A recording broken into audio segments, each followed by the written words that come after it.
mengambil langkah untuk vakum total selama 1 tahun berapa bulan gitu. Dan itu nggak bagus, Kak. Jadi seorang host, kalau kita paling cuma vakum seminggu, 2 minggu, sebulan bahkan, itu masih nggak apa-apa. Jangan sampai bener-bener vakum setahun, itu bener-bener nggak banget. Jangan pernah ditiru.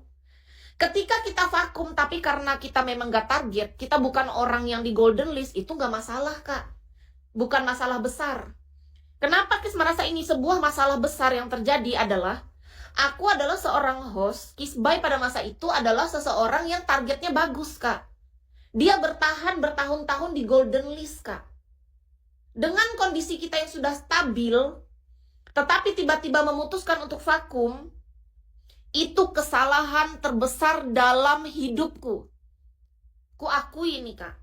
Kesalahan terbesar dalam hidupku, dan itu benar-benar fatal. Makanya kenapa aku selalu mengulang cerita ini, maksudnya apa? Agar teman-teman tidak melakukan hal yang sama seperti aku. Kalau teman-teman tidak berada di golden list, itu masih kemungkinan tidak akan terlalu merasa bersalah dengan diri sendiri. Karena ya udahlah, aku vakum gak masalah juga. Kan aku bukan orang golden list, penghasilanku ya biasa aja gitu. Tapi kalau kita orang golden list, Kak, GL, silahkan cari tahu yang namanya GL atau golden list Bigo, Kak. Itu sesuatu yang menurut Kis itu harus dipertahankan. Karena artinya kita punya potensi yang bagus, yang luar biasa di aplikasi ini. Pikirkan baik-baik. Kalau ada seorang host mau memutuskan untuk berhenti total, pikir bener-bener. Apalagi kita udah ngebangun itu tuh bertahun-tahun, Kak, lamanya. Prosesnya. Dan itu hancur dalam seketika karena salah langkah. No problem.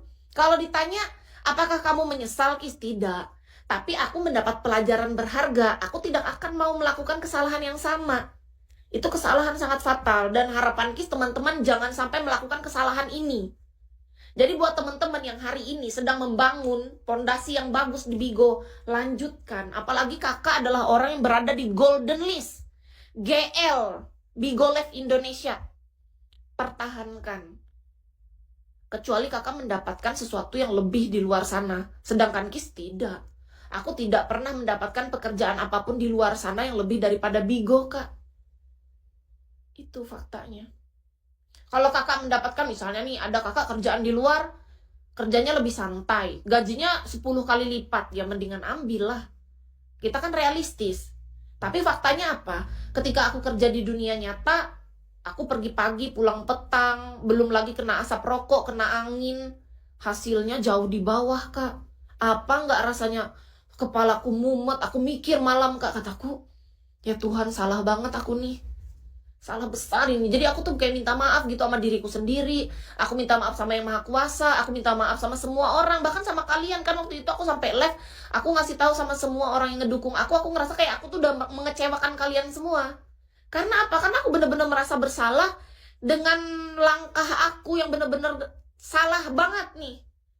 Aku bener-bener gak nyangka bakal kejadian kayak gitu loh. Bakal kerjaan di dunia nyata bakal ternyata jauh lebih sulit dari Bigo. Penghasilannya juga bakal di bawah dari Bigo. Dari situ aku jadi sadar bahwa ternyata selama aku di Bigo sejahtera banget. Ketika kita ada perbandingan, Kak, kita jadi lebih sadar, kita jadi lebih tahu di mana kita seharusnya berada. Sekarang kenapa Kis begitu konsistennya live di Bigo? Walaupun ini bukan akun asli aku, ini akun kecil padahal. Tapi aku tetap live kan, aku tetap konsisten kan. Karena apa? Karena aku tahu apa yang sudah aku lakukan zaman dulu di tahun 2016 tuh gak ada yang sia-sia. Aku 2016 itu kan downloadin Bigo tuh, Kak, dari level 1. Belum jadi host. 2017 baru masuk manajemen. Di situ langsung boom. Masuk GL terus tuh. Gak isusia, Kak, naikin level. Dapat penonton dulu, membangun kepercayaan dengan orang lain. Saling mensupport, mendoakan, dan saling menghibur, menemani satu sama lain gitu. Jadi Kis juga nggak nyangka emang udah jalannya. Iya, masa lalu udah berlalu, tapi bagi Kis, masa lalu jangan dilupakan. Harus ingat dengan pelajarannya. Pelajarannya apa yang bisa dipetik dari kisah Kis? Belajar untuk mempertimbangkan lebih bijaksana, lebih kritis. Layak nggak ini untuk dilepas? Kalau rasanya enggak, pakai otak tuh loh. Otak nih dipakai. Dulu aku emang nggak ada otak kayaknya. Maaf ya, ini fakta. Dulu otakku ada mungkin tapi aku nggak make gitu. Kayak dari mana aku bisa punya pikiran aku off bigo sampai selama itu. Ada gila-gilanya. Beneran loh. Kalau kalian berada di titik sekarang udah bagus, target golden listnya